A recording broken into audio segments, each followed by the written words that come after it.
Fransız liderim Esma Hanım. Buyurun. İyi akşamlar diliyorum herkese öncelikle.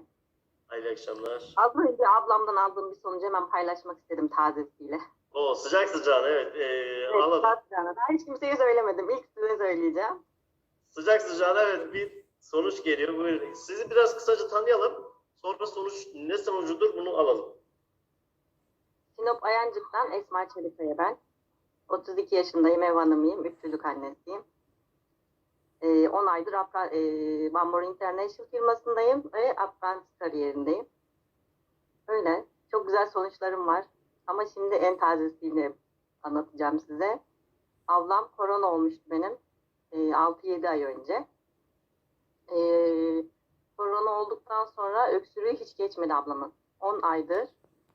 10 ay oldu. Evet 10 ay oldu pardon. 6 ay olmadı. 10 ay oldu. Ama 6 aydır hiç geçmeyen bir öksürüğü var benim ablamın. Bir ay önce doktora gitti. Ve doktor demiş ki ciğerlerinde koronadan dolayı hasar var. Leke var. Acil ilaç başlamamız lazım. Geçmezse hastaneye yatıracağım falan demiş. Bir çanta ilaç vermiş ablama.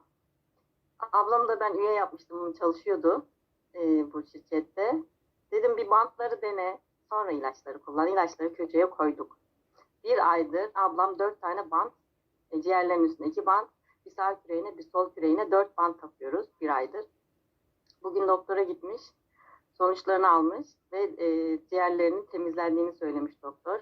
Bir ay daha Maşallah. ilaçlarına devam et. Tamamen temizlersin demiş. Bant kullandığını söylemez. Ama B12 ile D vitaminini dörder taktı buralarına.